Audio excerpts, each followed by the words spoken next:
Hi, I'm Herm Gailey here on Slim. He's a colt that we started in 2019. He's got about 6 months riding on him. I would consider him to be about half broke. I'm a little picky. Some people might feel like he was the whole way broke. But there are things he still needs to learn, and there's plenty of time to get that done. What I wanted to do was to video this on a horse that isn't as advanced and sort of show where he is in his continuum. It might approximate maybe where one of your horses might be right now, depending on how far along that process you are yourselves. We're going to talk today about how a better trained horse is also a better trail horse. I always hate to hear people say, oh, he's just a trail horse. To me, that is a really honorable profession for a horse. When you think about it, your trail horse is your bet your life horse. He's going to be out in real life with real life situations that could be dangerous to him and dangerous to you. And he has to learn through experience how to use judgment, how to be kind, how to be safe, how to be obedient, but still use a bit of independent judgment. So only certain horses are good enough to be trail horses. I've never seen one yet that was too good to be a trail horse. Most of my show horses spend quite a bit of time out going cross country as well. I think of trail riding as my drug of choice. Instead of using an herbal supplement or a pharmaceutical like an awful lot of people do to keep their show horses leveled out, I take them out across country, put them to work, and kind of do it the old-fashioned way. It's all natural, costs nothing, keeps me calm too, and overall, it's a whole lot better than using a bunch of artificial things to keep your horse contained. So we're going to talk about how arena-type exercises and maneuvers can translate into a benefit when you're trail riding. Thing one, your horse should stop and stand. That's the beginning of the process. Now the flies are awful today. And before we started, I doused him down with fly spray again because he was really fighting the flies. So he may do a little bit of that. Hopefully he doesn't get too distracted. I'm going to be a little bit forgiving on that. But you want him to stop and stand still. That is so important for your trail riding horse.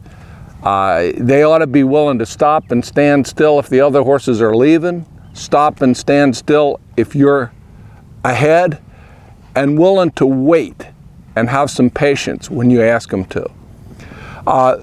Second thing, it goes along with some of our basics.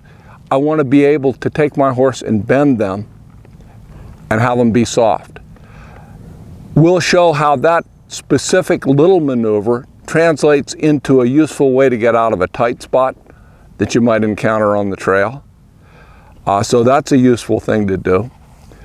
We want our horses to move forward when we ask them to, just as we talked about in the first basic. Forward motion is always part of the process. So you want to be able to knock your horse up a little bit and then pick up and stop. You also want to be in a situation where your horse is willing to back up. That can be very helpful when you're trail riding. You can get yourself into a tight spot that you want to back out of, and it's nice to have a horse that backs up lightly, consistently, and which can back up, the horse can back up at whatever speed you want. Some show horses actually, say some ranners, they want to run backwards. Nothing wrong with a horse and he'll back up fast, but what if you need him to back up slow? Let's back up slow. If you need to speed up, speed up.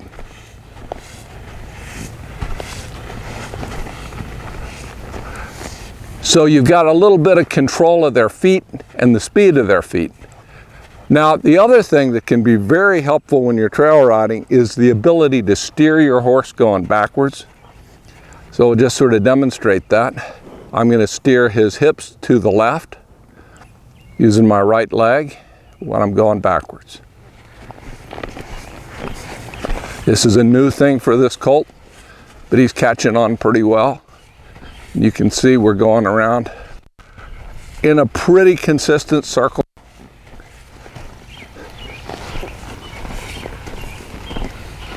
Right leg back, and we're pretty much back to the same tracks we started out in. Useful to be able to back your horse in whatever shape you need to. So if you needed to make a more abrupt turn, you could, to get around a dog leg of some sort. Useful button to have on your horse. The other maneuver that you use a surprising amount on the trail, and we'll demonstrate all of these things in more of a real life situation, is the ability to move sideways or side pass. So you want to be able to take your horse from a standstill or a walk and say, move, in this case, to the left.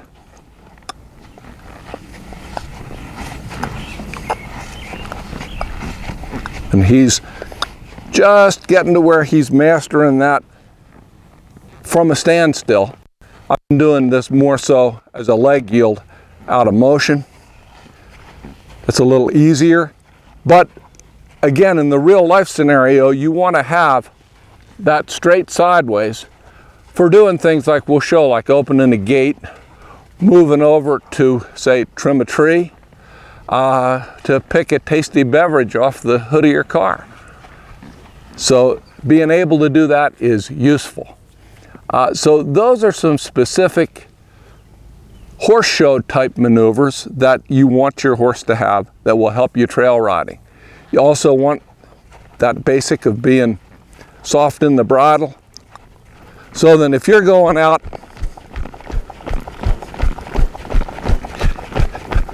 and you're covering ground,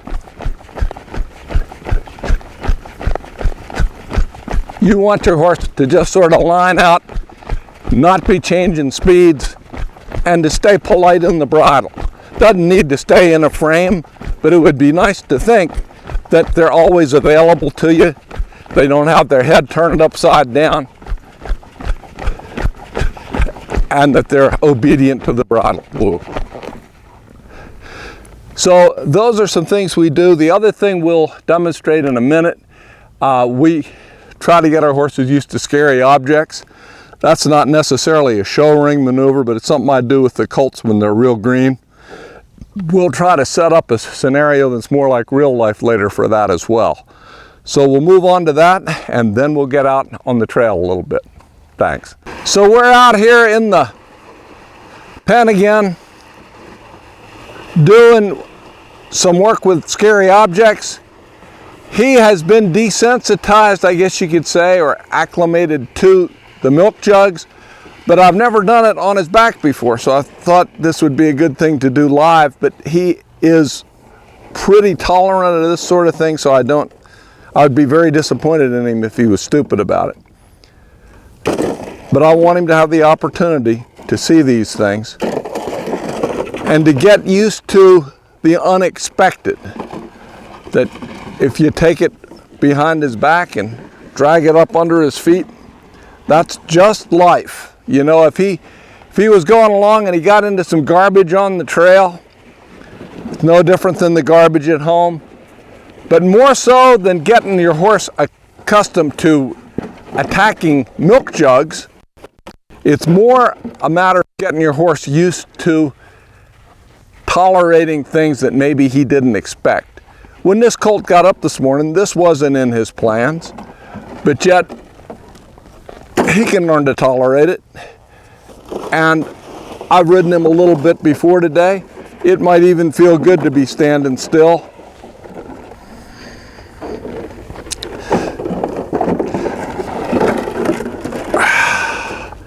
Okay, buddy, there we go. Those are heavier than they look. So we're gonna let him get tangled up in them a little bit. Now you could cause a wreck. He's ready to do this. If your horse isn't ready to do this, don't do it. Because sometimes these things will really sell out and get scared. But this is just something that I do. I also, if you watch the Ginger video, the filly with the temper video, I'll also use a tarp, both on the ground and on their back. So this just sets the stage for being used to a commotion.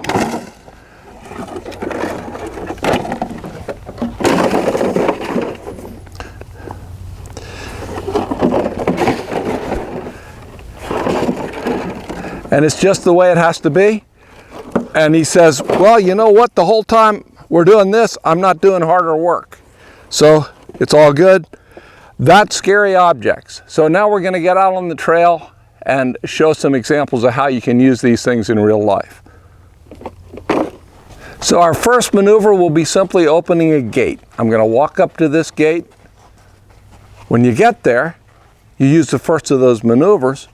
You side pass your horse over to the gate. Now this is going to be done in slow motion to show the different things that go into it, but I'm going to take the gate, open it by side passing him the opposite direction, then yield his hips. Then we're going to ride on through, out the far end. And then we close the gate, back him over, get into position so that we can easily latch the gate.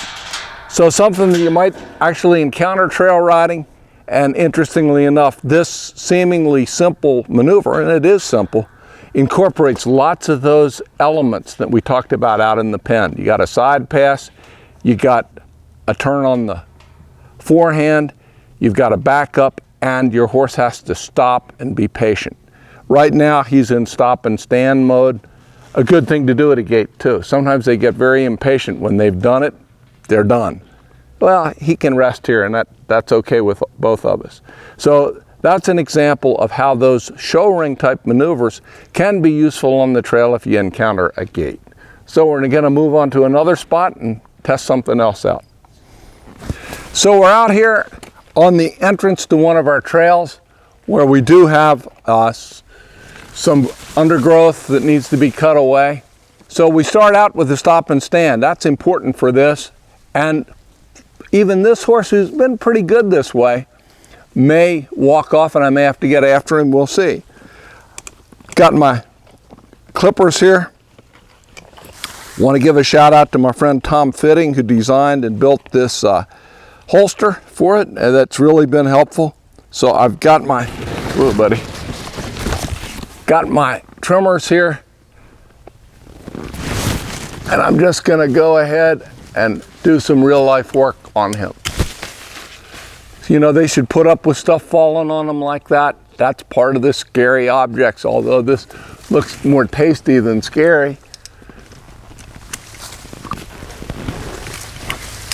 There we go.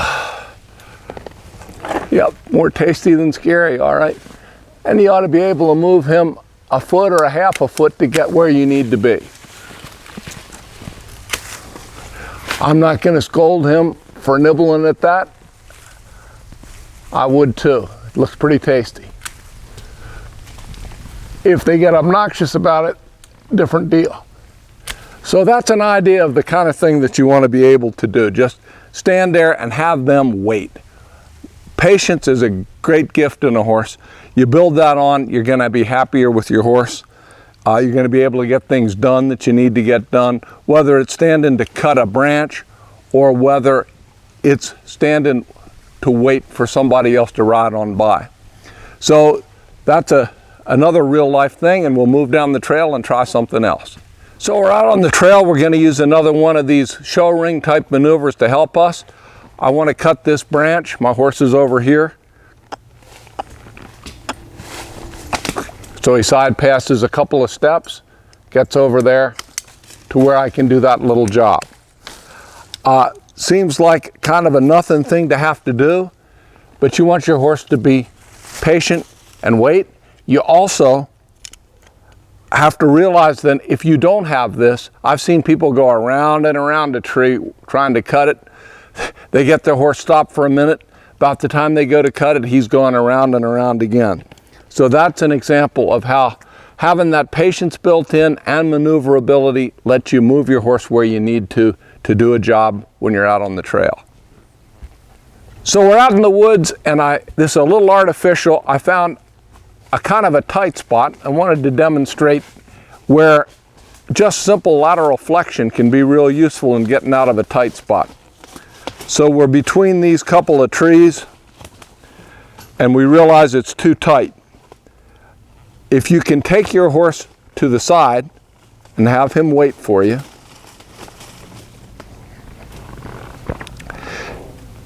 and you need to get out of there, instead of floundering around, he'll turn kind of like a trout in a pool and just come back across himself quietly like that, and you're not going to be floundering around getting torn up on brush. That's not as tight as it could be, but we've all hit those spots, and it's nice to have a horse that will bend around there quietly, not a pivot, just sort of flow around there and wait for you to ask him to do it. So now we're going to go back out of a tight spot, and we'll move on to that. So we're out at a place where we can demonstrate backing out of a tight spot. Form sort of a little chute here. There is a garden and some rock over here, and then you ride on through, and there is actually a branch down across this little path. So I'm going to walk back in there. It is large enough that you could turn there, but let's just assume you needed to back out or wanted to, and demonstrate how backing in a tight spot can be useful on the trail. We're also going to get here to the end, and we're going to say that we want to move our horse's hips to the right so that we are facing more toward the camera. Let's suppose, oh, there's a 500-foot drop off over there we just want to be a little careful of. So we'll walk on in here, and we encounter this branch, which would actually be kind of nasty to get through. So we back him out, we stay off the rocks. We put a leg into him, bend him, and come on around. And that's backing out of a tight spot. This place wasn't as tight or as nasty as some of the places you find yourself in, but there have been enough times that I've been in a tight, nasty spot and was real glad to have a horse that would back out. I vividly remember being between a chain link fence and a bank and realizing I couldn't go forward anymore. I had to back my horse a long way in that little narrow V between the steep bank and the chain link fence. To turn a horse around in there would have been impossible. Horse was broke enough to back maybe 100 feet, no problem, but it could have been a problem. So good button to have on your horse. Let's go find some scary objects. So one of my least favorite things trail riding is along a road, you run into a truck or a car coming at you. They're accelerating. The driver seems a little irresponsible. And then as they come by, you realize not only are they irresponsible, their load's not secure, their things loose, their things flapping. Is your horse used to scary objects? Is he willing to accept the unexpected? So this is sort of a setup. I have a mentally unstable driver who is willing to contribute to the process. And we're going to set this up, and you can see, hopefully, that this horse doesn't commit suicide. So let's just light this up, and we'll go.